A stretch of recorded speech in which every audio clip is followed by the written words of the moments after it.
Aujourd'hui, c'est le début de l'histoire, les gars. On rentre dans l'histoire aujourd'hui. Aujourd'hui, c'est un jour spécial. Comment on va rendre ce jour-là spécial? C'est pas la victoire, les gars. Chacun à son poste. On donne tout.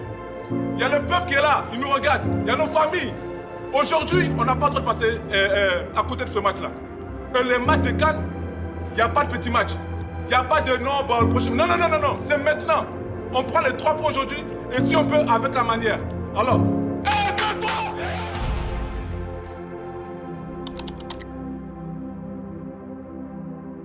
En janvier 2024, la Côte d'Ivoire accueille l'une des éditions les plus attendues de la Coupe d'Afrique des Nations. En tant que pays hôte, la pression est immense. Tous les yeux sont rivés sur les éléphants. Ils sont censés triompher, dominer sur leur terre, et soulever enfin ce trophée tant convoité. L'équipe est remplie de stars, les attentes sont gigantesques. Mais ce qui devait être une marche triomphale tourne rapidement au cauchemar. Match cauchemardesque pour les éléphants de la Côte d'Ivoire. Humiliés sur sa pelouse par la Guinée équatoriale qui les écrase 4-0. D'avoir laissé tomber le peuple. Une défaite humiliante 4-0 face à une Guinée équatoriale sous-estimée secoue le pays. L'échec est total. L'entraîneur Jean-Louis Gasset est renvoyé. Les espoirs de tout un peuple semblent s'effondrer. Mais alors que tout semblait perdu, un homme va changer le cours de l'histoire. Un homme que personne n'attendait à ce niveau, mais qui, en l'espace de quelques semaines, allait choquer toute l'Afrique. Emers Faé. Comment a-t-il relevé cette équipe? Quelle stratégie a-t-il mise en place pour transformer cette débâcle en un triomphe historique? Aujourd'hui, nous allons découvrir comment Emers Faé a fait renaître la Côte d'Ivoire de ses cendres pour la mener jusqu'au sommet du football africain.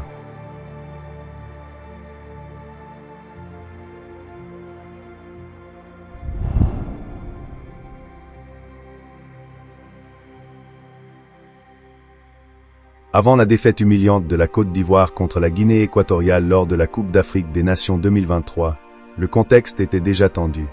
L'équipe avait commencé sa phase de groupe avec une victoire encourageante de 2-0 contre la Guinée-Bissau, mais s'était ensuite incliné 1-0 face au Nigeria, un match qui avait déjà suscité des doutes sur sa capacité à rivaliser au plus haut niveau. La déroute contre la Guinée équatoriale, où les éléphants ont perdu 0 contre 4, a été un véritable choc. Non seulement cette défaite a-t-elle laissé l'équipe avec un bilan décevant de 3 points et une différence de but catastrophique, mais elle a également provoqué une onde de choc parmi les supporters, qui ont exprimé leur colère et leur humiliation.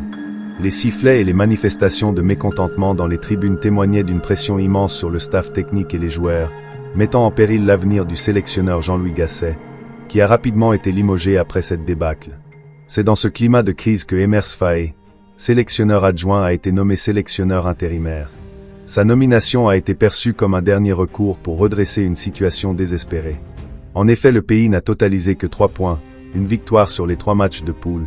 Par conséquent, la Côte d'Ivoire est éliminée du tournoi mais a été retenue comme le meilleur perdant des matchs du premier tour. Une seconde chance à saisir. Faé, ancien joueur emblématique, a rapidement su instaurer un nouveau souffle au sein de l'équipe.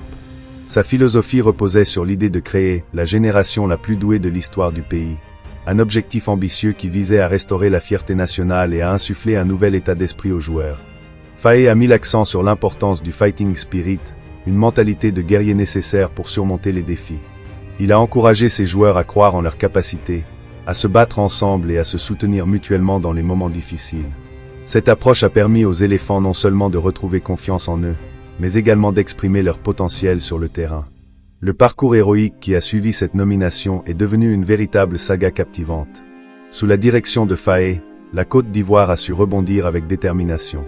Il a commencé à mettre en œuvre des ajustements tactiques cruciaux. Il a d'abord identifié les faiblesses dans les transitions défensives et a opté pour un système en 4-2-3-1, remplaçant le 4-3-3 traditionnel pour renforcer l'organisation défensive et maximiser l'exploitation des ailes.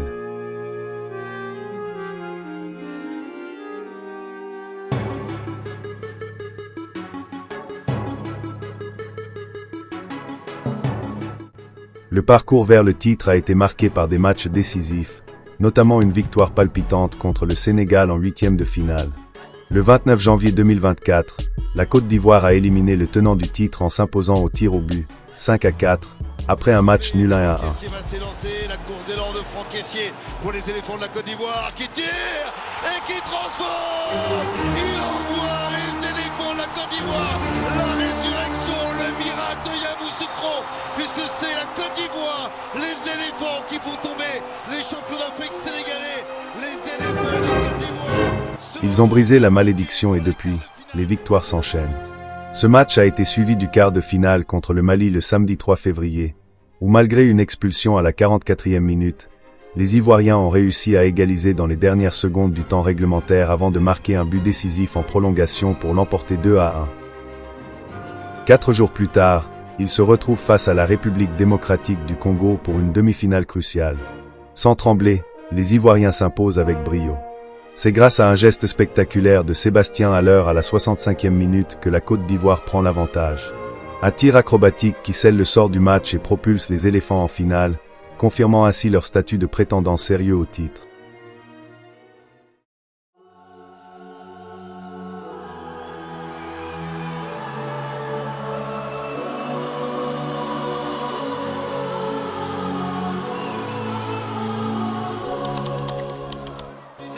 Ça là, ça n'arrive pas tous les jours.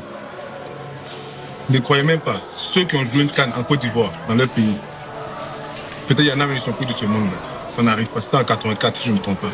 Je pense pas qu'il y en a ici qui étaient nés. Ça n'arrive pas tous les jours de jouer une finale de CAN dans son pays. Donc pendant qu'on se laisse sur le terrain, des moments difficiles là, pensons ensemble, c'est une chance unique. On n'a pas le droit de passer à côté.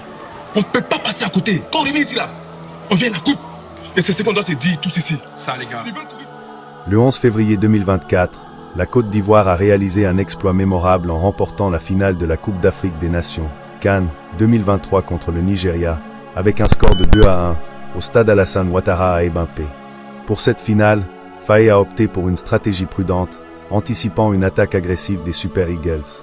Il a misé sur des contre-attaques rapides pour exploiter les failles défensives adverses, tout en insistant sur l'importance d'une bonne organisation défensive.